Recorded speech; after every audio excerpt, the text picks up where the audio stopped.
그 방송 이전까지라면 그래도 시간이 지나면 어쩌면 대중과 닿을 수 거리에 있는 그들이었지만 당신들의 그 방송 이후 이젠 공분과 증오에 서 있지 않습니까? 피포티 편을 제작한 당신들에게 진짜 묻고 싶습니다. 당신들은 어른 아닙니까? 이 사태를 야기한 분들의 말씀을 정말 듣고 싶습니다.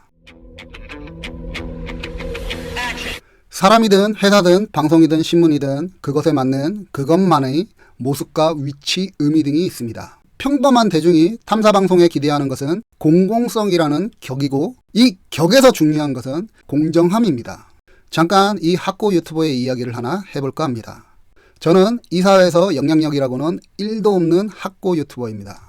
2018년부터 유튜브를 시작, 지금은 제 자신 50여 명의 채널이라고 하지만 이전 운영하던 채널은 지금 보니 450명. 그 채널은 가족을 위해 아빠가 만들어주는 이라는 타이틀로 시작했습니다. 몇 개월 동안 100명도 보지 않은 채널이 공구 리뷰로 소위 1차 떡상의 기회를 가졌습니다. 이 채널에서 당신들 덕분에 얼결에 만들었던 이전 영상이 떡상의 기회를 주고 있듯이 그 리뷰 영상의 조회수가 독자적으로 10,000단위를 넘다가 그동안 정체되어 있던 이전 영상들의 조회수를 동반 상승시켰습니다. 이런 영상을 이 바닥에서는 구세주 영상이라고 합니다. 그 구세주 영상을 통해 유튜버는 멀어 보이던 대중과 가까이 보이고 그런 일이 몇 번 생기면 인기 유튜버가 됩니다. 이 바닥에서는 상식에 가까운 얘기입니다. 저는 한참 인기가 목마를 때 1000리뷰로 그 기회를 맞았고 그 인기를 유지하고 싶은 욕심에 무리하게 구입했던 공구가 사용성이 엉망이었습니다. 하필 그 제품이 다른 리뷰어들에겐 호평을 받고 있던 제품입니다. 저에게는 엄청난 실망을 안겨줬습니다. 그런데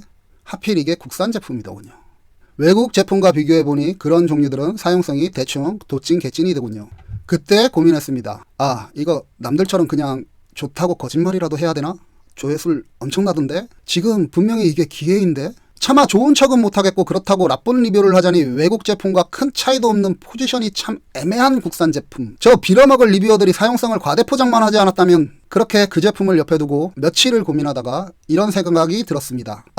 이 리뷰라는 것을 계속하다 보면 그런 일은 계속 생길 것이고 어느 순간 나는 거짓말이라도 해야겠구나. 그래서 포기했습니다. 물론 이후 만들기 영상의 조회수는 다시 100으로 망했습니다. 물론 이 모든 것은 제 탓입니다. 마음이라는 놈이 가해자가 되기 싫으니 피해자 노름을 하고 있는 거지같은 자기보호일 겁니다. 하지만 여기서 적어도 저는 영상에서 거짓을 얘기하지 않는다 같은 자잘한 것은 남겼습니다. 당시에 제가 느꼈을 호재라는 감정은 지금보다 더 명확했습니다. 그때 그런 호재보다 앞으로 그런 영상을 제작하는 제가 더 끔찍해 보였습니다.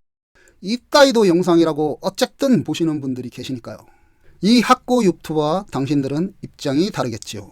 당신들은 상업방송에서 많은 비용을 소모하며 영상을 만들고 있습니다. 그래서 상업성을 고려해야 되겠고 일개 학고 유튜버와는 차원이 다른 영향력을 가졌으니 그만큼 관련된 각종 이해관계를 고려해야 할 것입니다. 그런데 말입니다. 어쨌든 당신들의 이름 앞에는 탐사방송 그것이 알고 싶다가 있고 여기엔 진실의 눈으로 세상을 보겠습니다라는 거창한 설명문이 붙어 있지 않습니까? 비록 상업방송국 내에서이지만 적어도 당신들이 만들어가는 그것이 알고 싶다만큼은 그 격이 좀 다를 겁니다. 당신들의 격은 어떻게 만들어졌을까요? 이 모자란 사람의 얘기가 구질구질한 얘기와 같죠? 거짓말을 하지 않겠다. 아마도 하품나는 꼰대놈의 서사 따위라고 생각할 수도 있습니다. 맞습니다. 개인의 서사 따위는 개인에게는 자본심일지 모르지만 남이 보기엔 삽질이죠. 그런데 말입니다.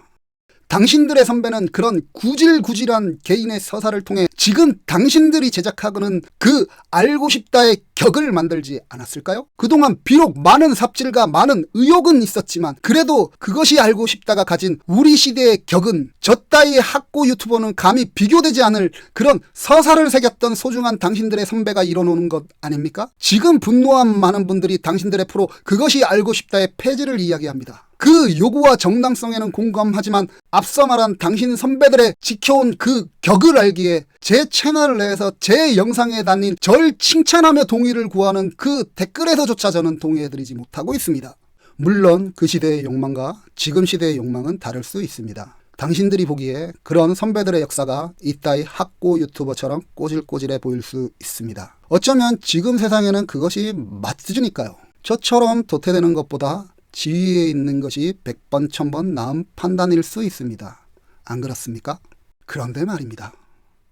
그래서요. 시대에 따른 개인의 변화 알겠는데 그래서요. 그게 맞습니까? 그것이 알고 싶다의 격, 탐사보도 방송으로서의 격, 일반 대중들이 기대하는 소중한 가치와 어떤 식의 개인적인 생각, 사고, 현실성 같은 것들이 왜 같은 선상에서 같은 무게로 평가돼야 합니까? 그따위 생각이 왜 인정받아야 합니까? 다른 프로에서 다른 형태에서라면 존중받을 수 있는 개인의 생각입니다. 그곳에서라면 우리는 그것을 다름이라고 표현합니다. 하지만 공정성의 무게를 두고 생긴 공정성의 무게인 격을 가지고 있는 곳인데 그것을 왜 우리가 인정해줘야 합니까? 이곳에서라면 우리는 그것을 틀림이라고 표현합니다. 목적이 있는 곳에서의 다른 형태로 있는 것과 어떻게 있든 자연스러운 곳에서 다른 형태로 있는 것은 완전히 다른 얘기 아닙니까?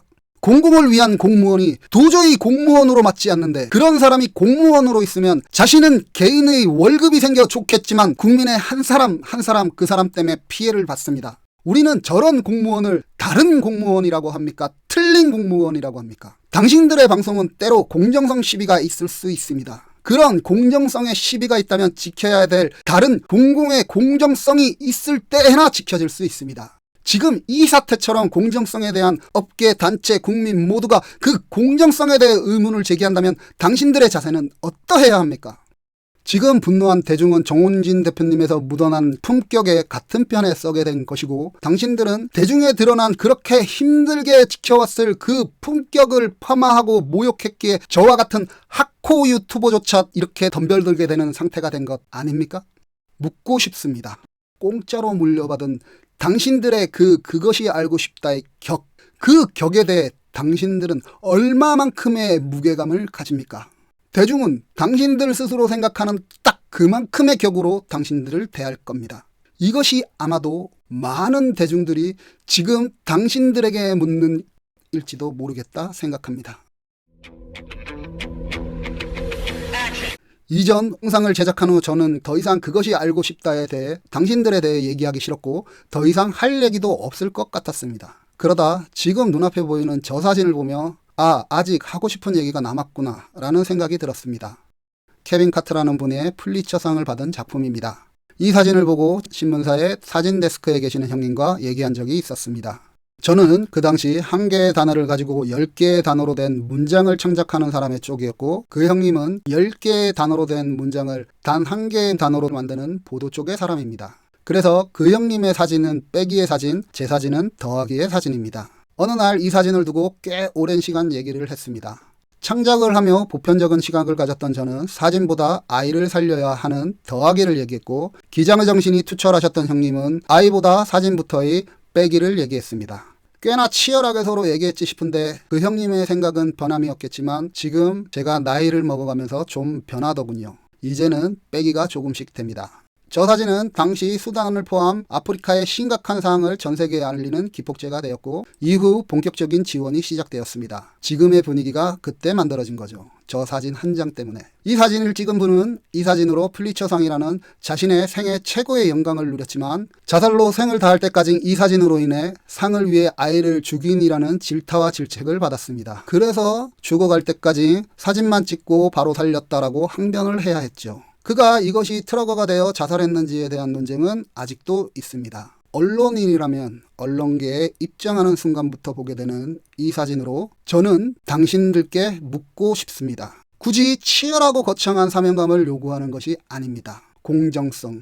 당신들이 항상 짊어지고 있어야 하는 그 공정성에 대한 무게는 얼마나 됩니까? 그 공정성이 이 사회가 지녀야 할 건전한 상식과 같이 진실을 증명하는 것이라면 일순간 당신들은 욕을 먹더라도 대중은 언젠가 반드시 당신들의 그 공정성을 보며 응원할 겁니다. 그 공정성이 건전한 상식과는 다른 포장된 가짜 진실이라면 당신들에게 대중은 유명한 영화의 대사와 같은 개, 돼지가 될 것이고 당신들 스스로 만들어낸 그 개와 돼지는 언젠가 반드시 당신들을 물어뜯어 버릴 겁니다. 그것이 공정성이 가진 무게 아닐까요?